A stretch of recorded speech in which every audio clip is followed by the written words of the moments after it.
to Donald Rex. All right. Would like to welcome everybody, present and possibly future, who might tune into this. I'm Colin Blanchette, and I'm here today with Gary, the famous Gary Usher, who probably a lot of people have seen on various social medias over the years, and YouTube comments. There's Terrence saying hello. Terrence, thanks for showing up. Hi, Terrence. Yeah. Sorry. Poor television, but told somebody I would mention it. Donald Rex was very interested in seeing you, so let him know that we're live. Yeah, an old, like you said yesterday, old Twitter. That's right. From the good old days when we were all in one spot. It was nice. Yeah. So today we're here to talk about Die With Your Mask On, number 3.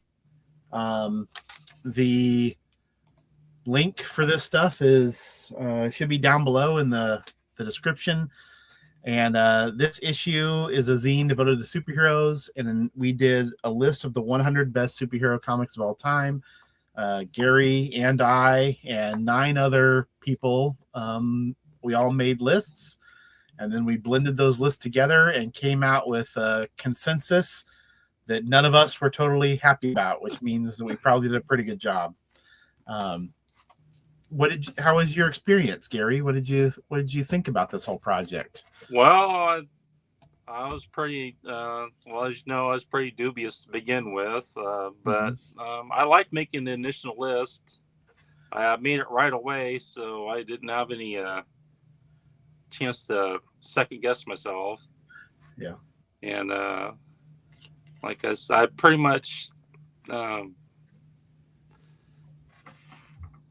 like every weird thing I could possibly think of, because I don't read a lot of superhero comics anymore. I haven't for a long time. But you did alter your list a little bit. I mean, yes, you sent a draft right away. Yeah. Which everybody was very excited about, because you had a bunch of things nobody else was thinking about. You had lots of underground comics and alternative comics, lots of Golden Age stuff. Yeah. I had a lot more. I was looking over my list again, and I did have a lot of Golden Age on there. I didn't even remember. I had like the first Superman and the original Batman, and a lot more mainstream than I remember being. Yeah, it's almost not really mainstream anymore, though, right? I mean, nobody reads those comics. Yeah, they're so crude compared to what they're doing nowadays. Yeah, or at least people think so. Yeah, that's the kind of stuff I like, though. I know they don't make that kind of stuff anymore. Mm-hmm. Yeah, that was something that. Do you remember Ken Pereel? Yeah. He used to. I'm sure he's active on some social, maybe on Blue Sky, but he on Twitter used to always post tons of Golden Age pages and panels, and it really was an education for me, because I had just missed so much of that stuff. In fact, he's the one that introduced me to like a website where I did so much research on the ones I did write about. That's the Comic Plus, I think it's called. Oh, yeah. Yeah, they had all that. Captain Marvel and all that old stuff, and the Spirit especially. I had no idea. I didn't have access to a lot of that Spirit, but they had everything from like the beginning. Wow. Which was nice. Yeah. That's a very, very cool resource. Yeah. Yeah. But yeah, I think he's on Blue Sky now. He was the last I knew when I was still on there. Yeah, I think he is. Well, you had it number 1, Mysterious Suspense 1, The Return of the Question. And, you know, I know Ditko was someone you were, you know, excited about. Yeah. What how did you, I guess let's talk about the final list. We'll come back to this Ditko stuff. Okay. How did you feel about the final list when you saw it? Well, when I first saw it, I wasn't too enthused about it because there was a lot of mainstream on there, newer stuff, but once I got reading it, it's very interesting the way it all comes together and all like works together as a whole. And I ended up liking it a lot, and it looks really good. Um, Especially, it looks a lot better in the magazine format with everything all um, written out, and like you get um, things that you wouldn't think of right next to each other, and it makes for a really good package all over. Yeah, I I'm think it glad to worked hear out that. in the end. Yeah, I think yeah, I was very surprised when you said you would do it. Yeah, I thought that you and Terrence would be the two to say no, and you jumped in though and did it after initial reservations. Um, and did you enjoy the exercise of making a list? yes, I did. That's why I did end up having a lot of fun doing like going through my memory and trying to remember all these comics and the ones I liked and didn't, and I think it was a really good exercise in the end. Did you do research? I mean, did you go online looking for ideas, things to try to trigger your memory? Yes, yeah, I did. I um, went on the website. What's it called? I do on Poop Sheet Foundation from Oh Rick yeah. Bradford, and I found some very few mini comic superheroes, not Mhm. surprisingly. Yeah. And just going through my own collection and uh, really, and then when we brought all the lists together, we all had our final list, and I got some off of that too. That was a big help. Yeah, I think that was really helpful for everyone to kind of just to be triggered by other people's memory. I mean, because you can't remember everything. No, no. Yeah. Did you have a hard time doing the ranking? Yeah, yeah, that was the hardest part. Mm-hmm. Because my initial draft was just starting kind of I like the first 5 or 10 like numbered like in my head, and then just Mm-hmm. the big like blocks of stuff, uh, like Kirby and Ditko, 70s Kirby and the Ditko and Alan Moore, of course. Mm-hmm. But when I tried to number it, I had a really hard time because I kept um, um, oh moving stuff, and then I miscounted, and I lost about 30 entries. I had to remember those. So I ended up, I think it was pretty strong. It ended up being what I wanted it to be, which was a mix of, mini comics, undergrounds, alternative, plus stuff I grew up reading, which is, I still like, but I wouldn't know if I'd read them anymore or not. But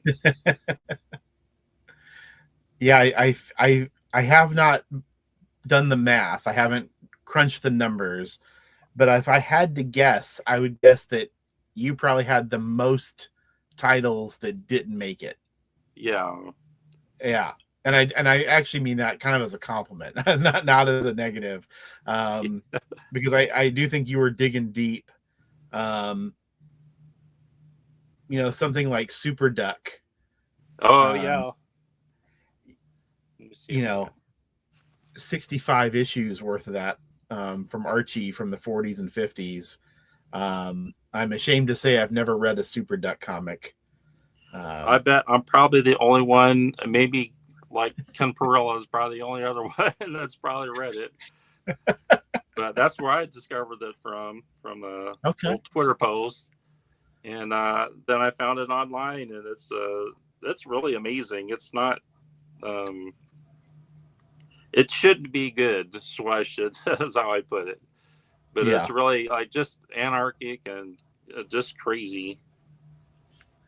And Yeah. I have a couple more funny animal ones on there, like a Super Goof and I don't know. Yeah. I think one other one, but yeah, I Yeah. did.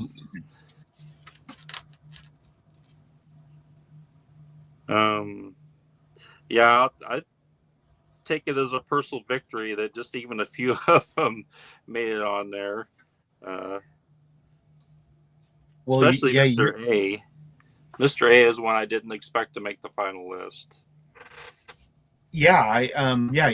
You brought up Ditko. I was surprised. Mr. A, I wasn't sure. I was really surprised by Shade the Changing Man. Yeah, But both of those made it really easily. There was no tie breaking involved. yeah, They got votes. Um, I was a little surprised there wasn't more Ditko on the final list. There were 4, yeah, but I also had a hard time thinking about what else necessarily had to be on there. yeah. I don't know how many Ditkos you had on your list. I mean, I had a lot of self published ones like Static, Yeah. Missing Man, and The Mocker, which is Yes. probably my all time favorite Ditko. Okay. I didn't even have it on my original list. Ryan Carey had it on his, and I That's put right. it on there finally because that's one of his are kind of iffy if they're superheroes or crime. Mm-hmm. A lot of Ditkos, but you know, I think it belongs on my list at least. I'm not surprised it didn't make it on the final list. Why? You said it might be your favorite Ditko. How come you had Mysterious Suspense ahead of it? Well, I think that is the most superhero of the Mm-hmm. Ditko I like. I think it's the most rides that edge of crime and objectivism and superhero. I think it rides that line perfectly. Mm-hmm. And yeah, it's one of those comics that probably, if it wasn't published by Charlton, it probably shouldn't have been published by a mainstream publisher. It's quite a it's different. It's a different kind of comic. Yeah, for sure. He was already going in a certain direction pretty Yeah. early. Did you have any of his DC work on here? I'm looking. I'm not seeing anything off. I don't know if you had like Hawk and Dove or Creeper. No, I didn't have Creeper. Yeah, so maybe just Shade. I think that might be it. Yeah, I think those series are just hurt by there not being very much of it. Yeah, they just didn't quite make the impact. Maybe I mean the Doctor Strange and the Spider-Man stuff. There's so much of it.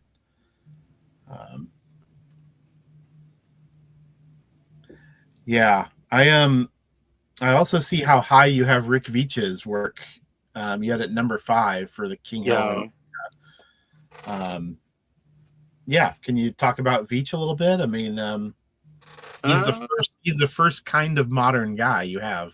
Yes. I just he's kind of goes hand in hand with Alan Moore in my opinion, but I like him more. I like him. He's more of an underground vision, I think, even more than Alan Moore. Just the kind of way he kind of builds his universe more through his like the inner mind than just superhero tropes, told over and over again. Or I think it's more personal work. I think that's why I have it so high. I sent him a copy of this, and he posted about it on Facebook. Oh, And really? and he said, I guess it's not a surprise that a zine called "Die with Your Mask On" would have me ranked on the Yeah. list. But he was very happy that he did that King Hell Heroica was ranked fairly high. It's in the teens. He didn't mention he's on there 3 more times. He didn't mention any Yeah. of those times, but I mean he's working on the King Hell Heroica now, so that's probably top of mind. But um, I was happy that he was happy. Yeah. Yeah. Um, yeah, another interesting one to me and one that I really considered is Kuber Skiber too. Yeah. The High Water Books. It's a collection of alternative cartoonists. Jeremy, who was on last night, he also had it on his list. You were Oh, the other good. 2 voters. I kind of wish I had voted for it. Would have probably pushed it onto the list. Um, yeah. There's a couple of other instances of alternative comics doing or alternative cartoonists doing superheroes, that Bizarro comics and the Strange Tales. Yeah. But you had Kuber Skibber ranked pretty high. Yeah, actually, I almost didn't rank it at all because it was one of those like legendary comics. I couldn't find a copy of it, and I found one online. They had the full thing, like 120 pages or something. It was like pretty ridiculous. Yeah. But I think they had all those 90s alternative um, cartoonist in there, and that's very very transgressive, I would say. It's not some of it's like a more uh, more of a tribute or something, but they really hit on something there. I think they did a good job sticking it to Marvel. Yeah. Yeah, it's a really cool artifact. It's too bad it'll never be reprinted or anything. No.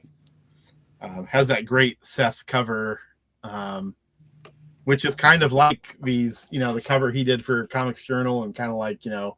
just the group shot of everybody together. Yeah. It's a pretty fun book. Was there anything or more than one thing that you were disappointed that didn't make the final list? Well, I would have to say it's almost embarrassing to say it, but I'm disappointed that the original Wonder Woman didn't make the list. Yeah. The Harry Peter run. I'm not surprised it didn't make the list, but Yeah. I thought maybe it might have.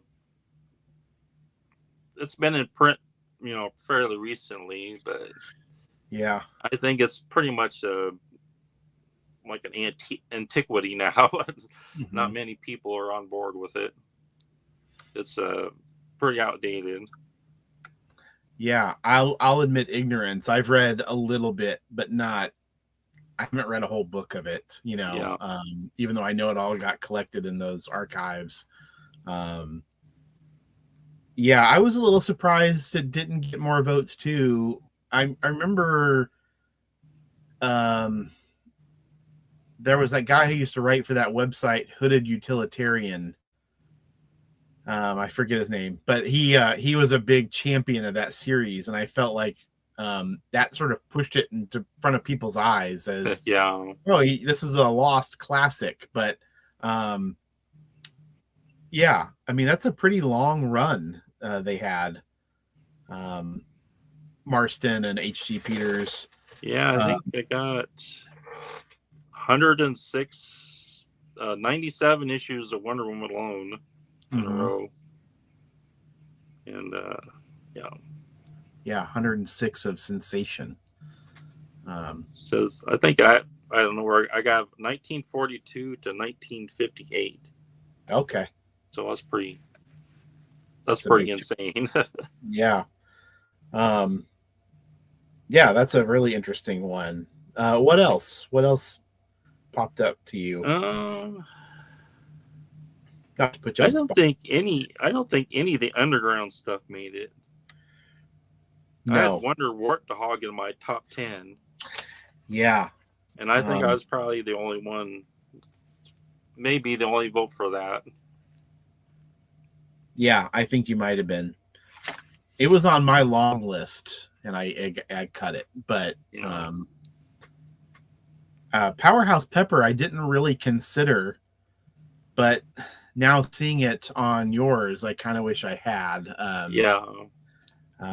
Those are just some of the best comics ever made. But yeah, Terrence, I do have Captain Guts. Yeah. Yeah, you know Gary will come through for you with that. 92. I have it on right between Megaton Man and Phantom Lady by Matt Baker. I have Captain Guts. That's great. Yeah, I was surprised Megaton Man didn't make it. Yeah. Yeah, he's that's a shame. That was a good one. I wasn't like a devotee of Don Simpson or anything, but I like Megaton Man when I can pick it up back when it was coming out. Yeah. That really feels of its time now. I wonder. Yeah. Almost more of its time than even the Golden Age stuff. Oh, yeah. You know, those seem, at least, like you said, they're crude, but they do have a charm to them. So when I was talking to Jeremy last night, I was very surprised that the Captain America from the 40s made the list. And obviously you're one of the voters for that. I think it actually, I had it pretty high. You see here. You had it number 17. Yes, I did. I have top 20. Yeah. And I wasn't surprised you had it on because you had so much Golden Age material, but I was surprised that it got, I think, 3 other voters had it on there. Yeah. Are you surprised? Yes, I am surprised it made it. It's a hard read, like Jeremy was saying last night. It's I didn't make it all through all 10 issues when I was researching it for my write up. But yeah, but it was nice to see such early Kirby and still look like Kirby. It was amazing. Mm-hmm. Usually the older Kirby is, pretty over rendered stuff, but people were just flying all over the place, and it was kind of had a little bit of humor in it too. Oh, Donald, I was just thinking I forgot to put Popeye on my ballot. I did. Yeah. I just thought of that. I think Popeye might have been out of my bounds of what I would have voted for, but obviously Popeye's as good or better than everything on anyone's lists. How high do you think you would have put Popeye if you had it on there? If I thought about it, I might have had a top 20. Okay. Yeah, I'm a big Popeye the Popeye fan. Yeah. So, yeah, I would definitely have him up there with Powerhouse Pepper and Plastic Man and all that stuff. Mm-hmm. Yeah, Donald also asked about Trash Man, which you had at number 11. Yeah. And I think Jeremy was the other Trash Man voter. Yeah. In a weird coincidence. He was on my long list and also didn't make it. I love Spain, but the Trash Man isn't my favorite Spain. Yeah. Stuff. I don't know what I didn't have it on my original list, and I think I saw something else and thought, well, why not Trash Man? He's a kind of a heroic character in his way. So I'm looking at your list here, and the most recent thing I see, and correct me if I'm wrong, but is Black Hammer. Yes, I was just looking at that. Yeah. Yeah. So I guess since that has the distinction of being newer, what was your reasoning there? I was looking for superhero work that had been, drawn by women, or written by women. Mm-hmm. There's more that's written these days, and I'm such a big fan of Lucy Sullivan and her Yeah.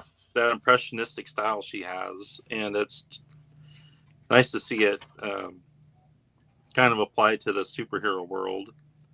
Um, I really don't know a lot about Jeff Lemire or whatever else he's done, but and right below that I have Tilly Walden and her Wonder Woman story. Oh, yeah. Um, You're right. and that's another one. It was actually a pretty dreadful comic, Wonder Woman Black and Gold, but that was really interesting seeing her do a superhero strip. Mm-hmm. There's nothing. She's never done anything. I don't even think she's done fantasy or anything like that at that time. But that was a nice pairing of talent and a character. Nice. Yeah, you mentioned that you were looking for women. I want to say that you wrote to me early on saying that you were kind of making an effort to kind of find marginalized voices, but it's pretty tough, right? I mean, yes, it was very hard. I got find marginalized voices and ones I like too. I didn't want to just put them on there to be putting them on there. Sure. But you have like way up here. Now if I can find it again. Batman Annual 8. Okay. That's probably one of my all-time favorites. Trevor Von Eden, with a very early Lynn Varley coloring. That's right. Yeah. And Mike Barr, one of my favorite Batman writers. Yeah, he's my favorite too. Yeah. That's one. That's probably one of my very favorites from back in the 80s. I still remember. Yeah. Donald mentions Trina Robbins' Wonder Woman series, which you did have on your list. Yeah, I did have that one. I also have Panthea, which is that Trina Robbins? Yes. Oh, okay. I don't think I know Panthea. That was in. Here we go. That was really early. It was in the Gothic Blumpworks and then comics book. Okay. The one Marvel published. Gotcha. Well, I must have read it because I've read the comics book stuff. Yeah. Yeah, those are really good pulls. That's kind of like Trash Man and probably all the undergrounds except for Wonder Warthog. It's pretty tangential that it's a superhero, but I think it was close enough that it deserved to be on there. Oh yeah. Yeah. Yeah, for sure. Yeah, you had Miss Fury ranked pretty high, number 13. Alex, who I do canon with, he is the other guy who voted for Miss Fury, and he got onto the final list. Yeah, that's one I was really excited about that she made it.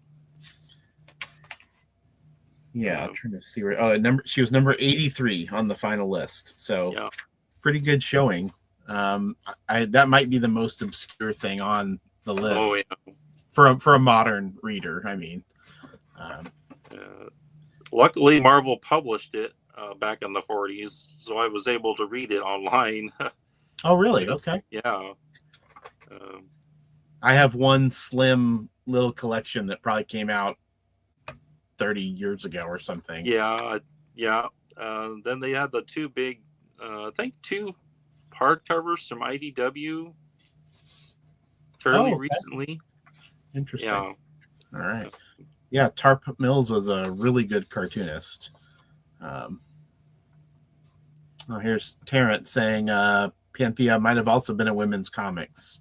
Yeah. Which I guess would make sense. Yeah, so maybe she's. Yeah. I definitely should have recognized the character. Yeah,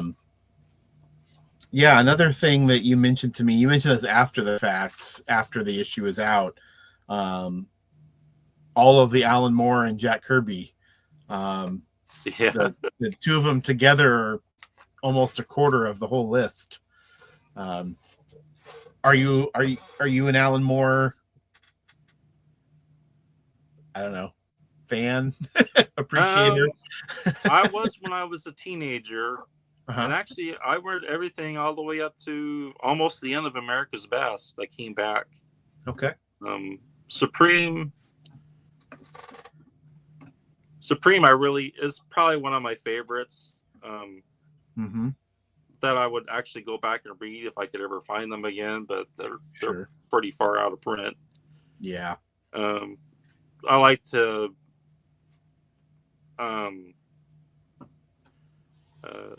series. He's like trying to seriously do a Superman in his own way, and I just really think that turned out great with the Silver Age flashbacks by Rick Veitch, and then the Image artists doing the newer stuff, and I think that worked good. But I read Miracle Man, Watchmen, of course, Swamp Thing. I read when I could get it. Trying to think here. Pretty much everything up until he left mainstream comics there for a while, and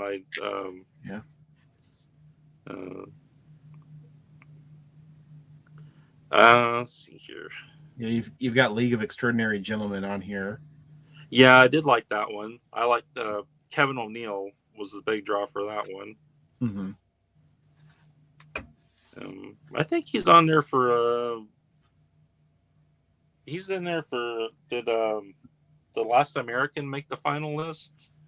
I can't remember now. No. Did you vote for The Last American? I don't know if I even voted for that. Yeah, I think I didn't. I don't think I remember that one.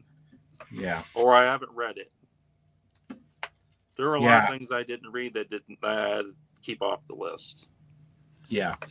Jeremy mentioned Destroy last time by Scott McCloud, and I had that on my original draft, and I've never read it or even seen the inside of it, but I would have loved to vote for that one.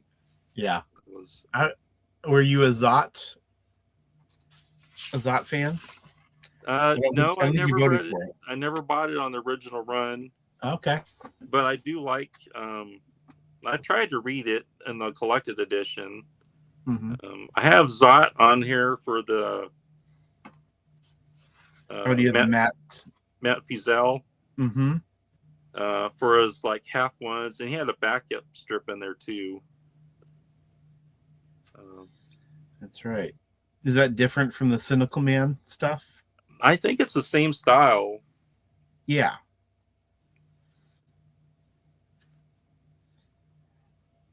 Yeah, I was surprised Zot didn't get more votes. I feel like it probably would have 20 years ago, but maybe it's just sort of faded from people's memories. Yeah, and I notice Kirby wasn't very high on your list. No. I'm trying to look for the first. I guess number 21 is where Fantastic Four comes in. Yeah. I have 17, the Captain America comics. Oh, you do. You're right. And the Fighting American. So that's still not very high. Yeah. Fighting American's great though.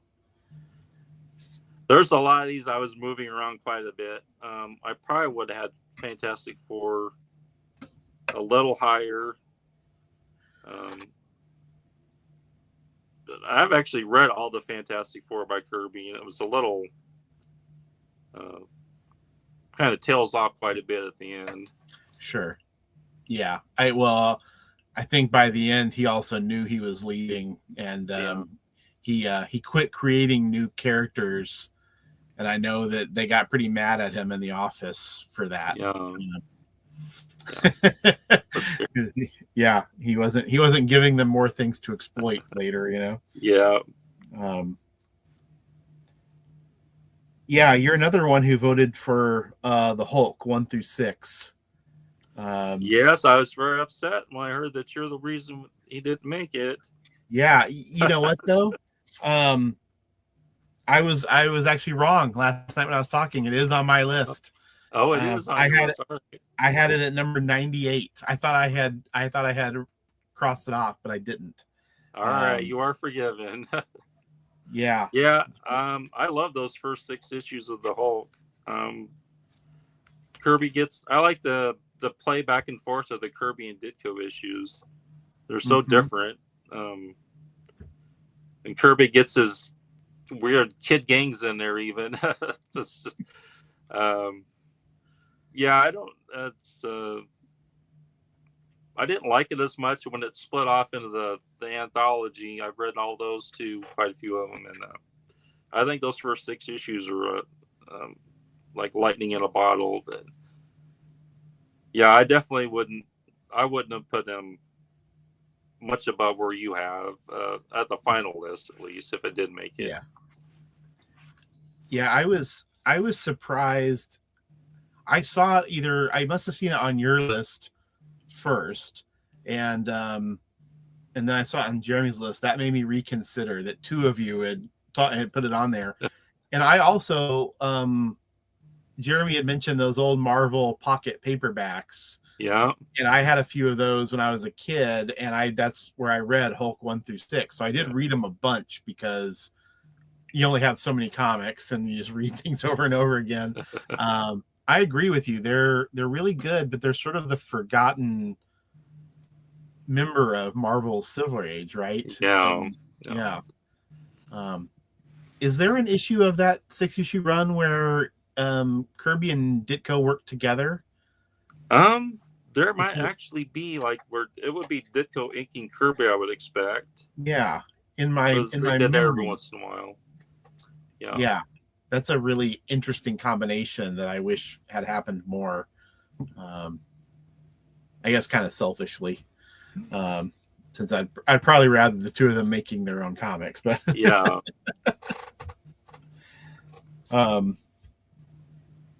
Yeah. Well, so let's tell me something about the final list. You've got it there. What was there something you were offended by? Was there something that you thought, I would never have put this on a final list? Well, probably about half the list, actually. That's fine. Yeah, go for it. Let me just get to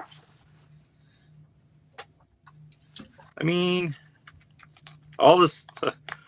I have to be nice. All this Frank Miller in the top 10. I can see it, but I would never. I don't even think I have any Frank Miller on my list at all. Were you a Miller fan back then? Yes, I did. I bought Daredevil and Dark Knight, The Dark Knight Returns, even Ronin. But he just hasn't aged very well for me. I would never go back and reread any of it. But I was surprised how well I was not surprised that he had the top stuff. Yeah. But I was surprised. I think he's on the list 8 times. I was a little surprised there were that many. And kind of inevitable. There's some newer stuff on here that I've read too, like Hawkeye by Matt Fraction and David Aja. Yeah. I read it and I wouldn't. I Teen knew that it would do well. I knew that it would probably get about where it did, Yeah. and I was like, well, that's just life, you know. Yeah, I'm okay with everything. New Teen Titans. I tried to reread that. I tried really hard Mm-hmm. for George Perez. I'm glad he made it on the list. That's Me too. Yeah, he definitely deserves to have at least one on here. But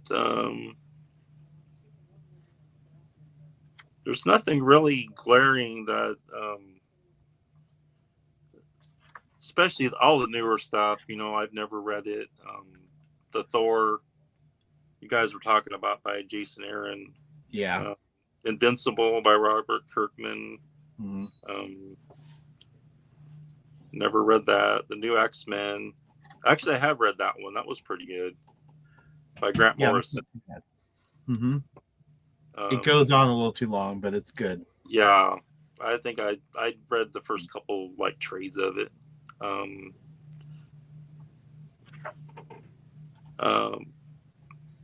There's so much stuff like Batman Arkham Asylum. I would stop reading superhero comics by the time that came out.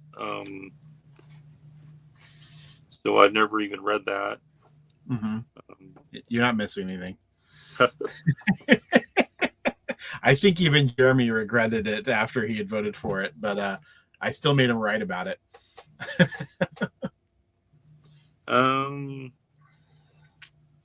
See, there's nothing that really stands out. I'm glad a manga made it on the list. One Punch Man. I've never read that either.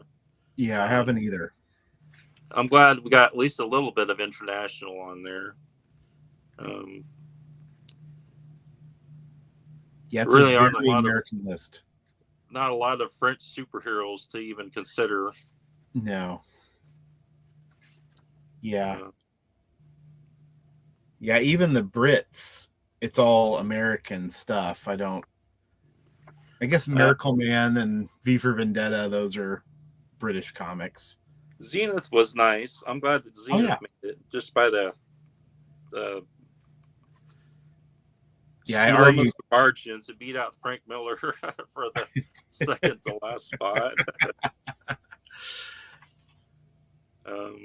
Yeah, I heard from Austin English that he would have switched number 100 with number 3, the two Dark Knights. He's part of that crew who loves that comic. He did like that one. Yeah, I fought for its inclusion. Basically, I do think it represents a certain attitude. Even though I'm not a fan of the book either, but I thought, putting it at the very end of the list makes a certain amount of sense. Zenith. I actually read that for the first time, preparing for this list. Yeah, and really liked it. I put it off for so many years, and I was glad I finally got to it. I don't have it on my list, I'm pretty sure, but I have read it.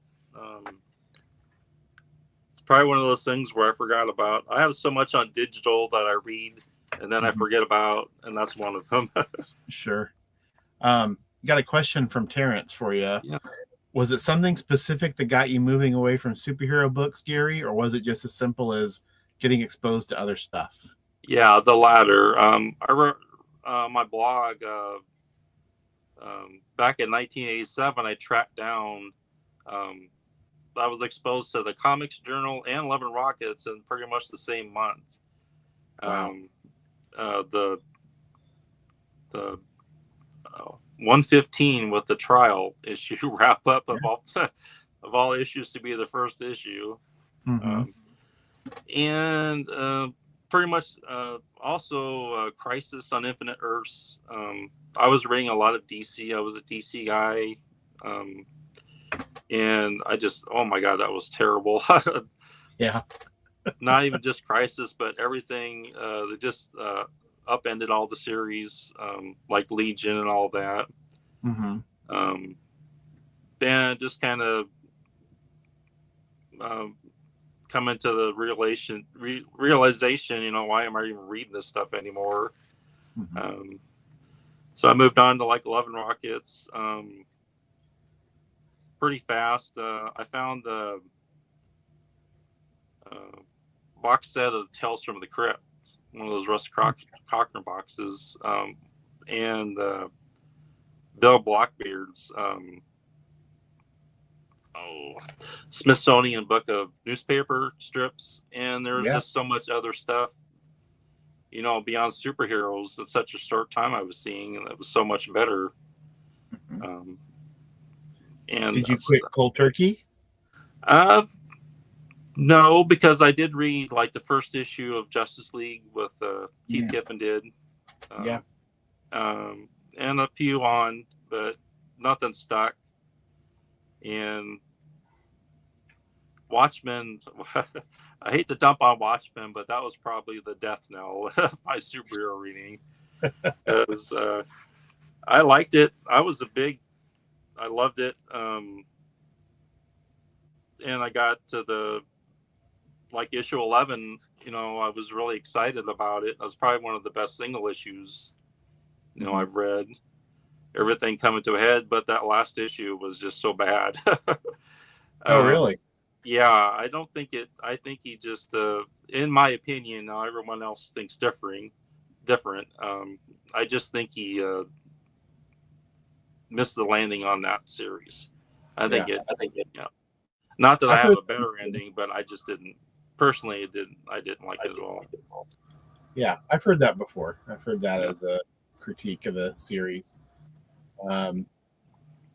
Yeah, that's an interesting thing to say.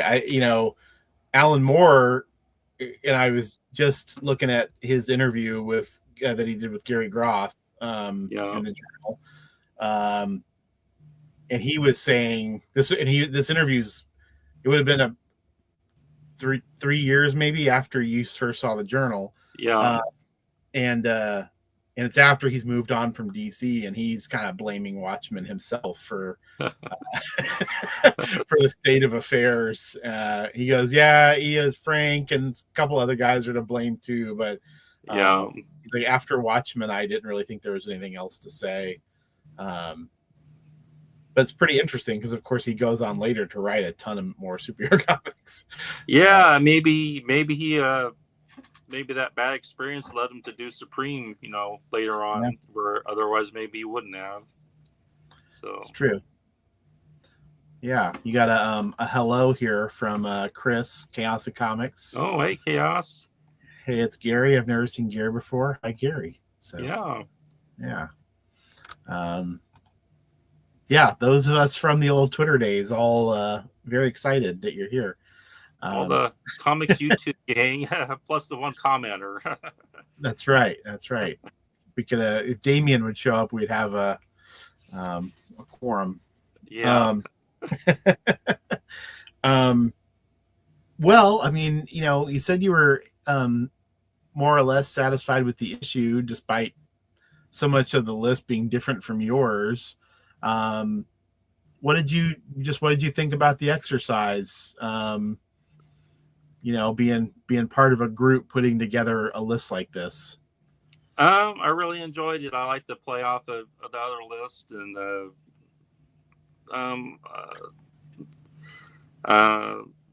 like I said, I'm not the biggest superhero person, but you don't really have to be, I don't think, to put it together your own personal list. I think that was the best feature of this, is what you read and what you think of what you read and experienced. So it's kind of a nice little trip down memory lane. I've been reading comics from 50 years, I think. 75 is when I first discovered comics. So wow. So you'd been over 10 years solid before you decided to quit the capes. Yeah. I was surprised that you did still seem to have some affection for the Legion of Superheroes and John Byrne's Fantastic Four, but that makes sense if you got them in a formative time. Yeah, I think I read both of them for over like 60, 70, 80 issues in a row. Mm-hmm. I mean, I had subscriptions through the mail. You get the little Oh wow. paper covers on them, and Mm-hmm. yeah, I was hardcore back then, and they're Yeah. still good comics, some of them. I just reread a little bit of the John Byrne, the last ones, to see when I finally quit reading it, and I was there till the very last issue. I was surprised. Interesting. You said They're you not. were sorry, go ahead, Gary. They're not. They're not the greatest comics, but I think they do belong on the list. Yeah, I think so. That was another thing I was surprised about, was that Byrne. I think he only appears twice, right? X-Men and Fantastic Four. X-Men. That would have seemed unthinkable, 20 or 30 years. You would have thought he would have had 5 or 6 spots. I interrupted myself. I was going to ask you a question.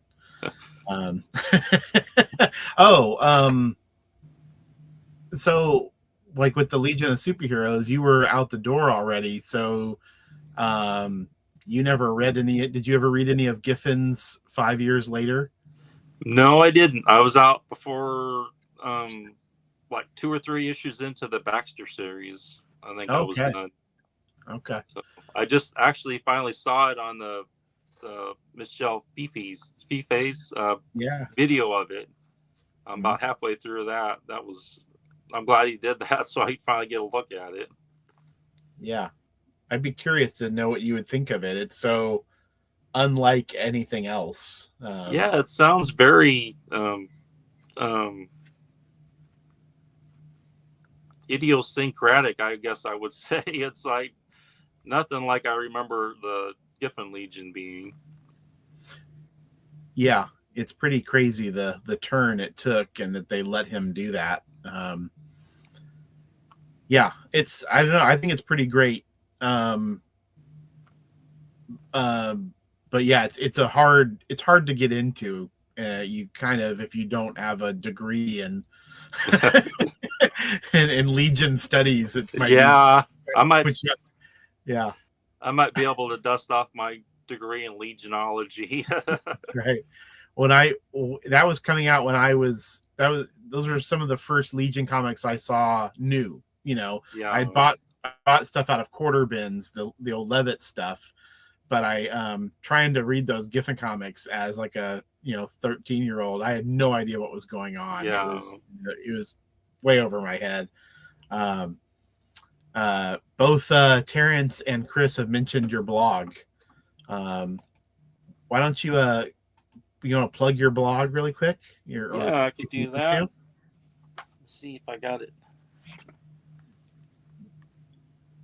You also have been writing for Broken Frontier. Yeah, coming up on my year anniversary. You've done quite a few reviews for them at this point, right? I mean, yeah, I did 8 or 10 just the last like November for the Thought Bubble coverage. Wow. Yeah, so anybody out there, check out brokenfrontier.com for Gary's brokenfrontier.com. Let's see here. Yeah, and tell us about your blog. My blog is ftmou.blogspot.com. And the FTMOU is from my old handle in the Blood and Thunder, from the mouth of Usher. Mm-hmm. When I first had a letter printed in there. And I just always liked that handle.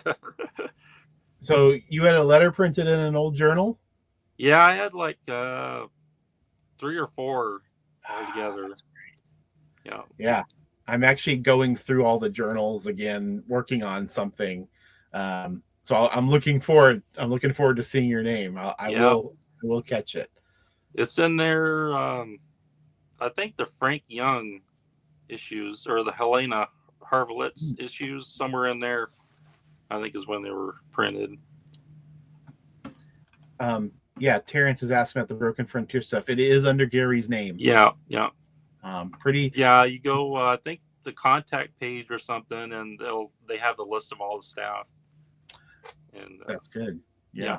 And for anyone that checks out the on tcj.com on Friday, there, I forget the name of the guy who does it, but they put out a bunch of links for the week of stories and reviews, and I see Gary's name there all the time. So yeah, Terrence, he found it. So yeah, Gary, you're reviewing such a wide range of stuff and stuff that people just wouldn't see otherwise. It's a really good resource. Can you talk about that a little bit? How you came to do that? Well, they it was online. They had a call for writers, and I just sent some of my canon work and some of my blog postings, like my comics reading list. And I don't even know if I sent them copies of the canon, but I just said I wrote for your canon zine. I didn't think anything of it. Oh, what the hell? Then they wrote back and say, yeah, sounds good. So I've been with them ever since. Yeah, it's a really good match between the stuff you're interested in and the stuff they often cover.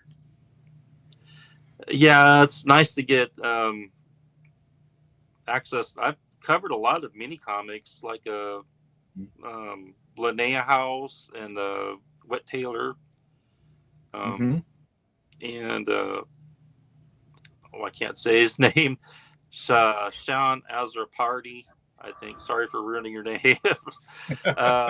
He's got some great autobiographical like minis and from the UK.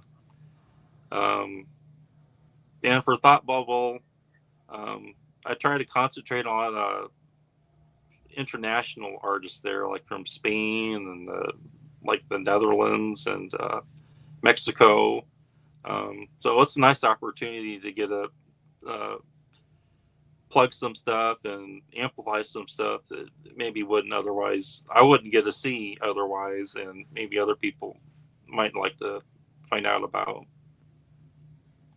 Yeah, that's an amazing one that get you to write about it, which is great for them. But yeah, you get to see some really hard to find material or stuff that you wouldn't even know to look for. Yeah, that's great. My last one was The Tragedy of Morty by Steve Willis. That was got my copy right here. Oh yeah. It's a brick. Yeah, I haven't read it yet. I got it from Steve Willis at Short Run, and I'm looking forward to. I had no idea this even existed. That he had done a full graphic novel length story. So yeah, it's like from 1983. It's insane how long ago he did it. It's like right after maybe 10 years after not even 10 years he'd been doing the mini comic thing, and he comes out with that. Yeah, it's probably the longest story in the mini comic, unless someone's done like a continuing story, but just like a one shot. That's pretty amazing for one person. Yeah, you're right. For that era, especially, even big name cartoonists weren't really thinking about books back then. Yeah. Before we wrap up, you brought up Steve Willis. So for the next issue of Canon, you've done a review of Steve Willis's Cranium Frenzy books. Yeah. Would you mind just talking about those briefly? And I've got them next to me. I'll show them real quick. Okay. Well, Steve Willis started Cranium Frenzy. That's one of his only continuing titles. He started it back in 1981. It ran through pretty much the 80s.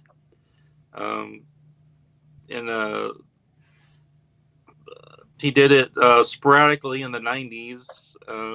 And then back in, 2022, somewhere in the 2020s, he started it back up again, and he's up to like 40. He Tom Felbrath printed up to 40, and he's doing more now. And it's pretty much catch-all title for his the Steve Willis weirdness. Mm-hmm. Maury the dog's in there. It's just it was quite a task boiling down almost 1,000 pages into one review. I don't even know how to describe Steve Willis to someone that doesn't know his work. It's just very surreal and absurd, very absurd. Just the ideas he puts together, one after another, it's just amazing. I can't say enough about him. He wrote a letter to me after the Tragedy of Morty review we saw, and it meant a lot that he said he liked it and he thought it was a fair review. So I'll take that. Nice. And he said, he also mentioned you guys caught up at Short Run. Mm-hmm. Yeah. Yeah, I got to meet him. He was really nice. I didn't know what to expect. I thought this guy's been sort of living in this small town and hasn't, really been part of, the Seattle. I'm not really necessarily a part of the Seattle community, but I do know a few people. And he's just, pretty far away, and so, but no, he was a lovely guy. So nice, really funny and just kind of warm. And Tom Felbrath, who you mentioned, what's the name of his YouTube channel? Do you remember? Fanzine Live? Fanzine Live, I think, is the name of his channel. Yeah. Yeah. So people should go check out Fanzine Live. Tom is also super nice, really positive. He shows off a really wide range of material on his channel. Yeah. He was nice enough to talk about our Canon Annual.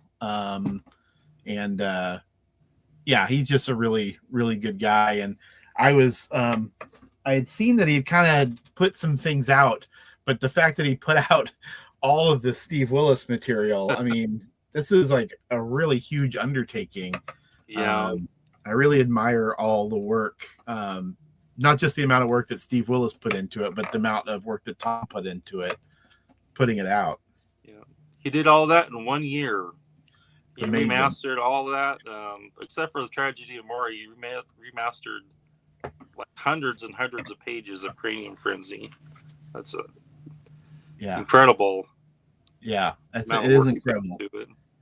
It's funny because you wrote about mini comics and the small press of the 80s, I think for Canon #2, and I have no idea how much of an effect it had in the world, but in my own world, it felt like it has had I've now met Steve Willis. Yeah. I did a little interview with Bruce Crislip for a little newsletter that the manager of the Fantagraphics bookstore put out. Yeah. And so I just did a very brief email interview with Bruce Crislip. And I wanted to do a larger one. You and I have talked about that. I would love to do that someday. And now all the Steve Willis material shows up. Like I said, that manager at the Fantagraphics store, we did that newsletter because he read your article about the small press. Oh, yeah. I thought that was cool and said, let's do something like that for a little while, and so it's just such a neglected part of comics history, and almost nobody knows about those artists or that work. Yeah. You mentioned earlier the Poop Sheet Foundation. People should go check out that website too. Yeah, I highly recommend it. Rick's been doing it, I don't even know how long, like 20, 30 years now, building up a database of comics you're never going to see, or if you see them on eBay, there's like hundreds of dollars people are asking for them. It's just really done a great service for us amateur historians. That's right. I actually, I never met the guy, never interacted with him, but I emailed him a question a couple weeks ago, and he got right back to me. So, yeah, it's a very cool site. You can find all kinds of things you never knew existed, never even would have thought existed. Yeah.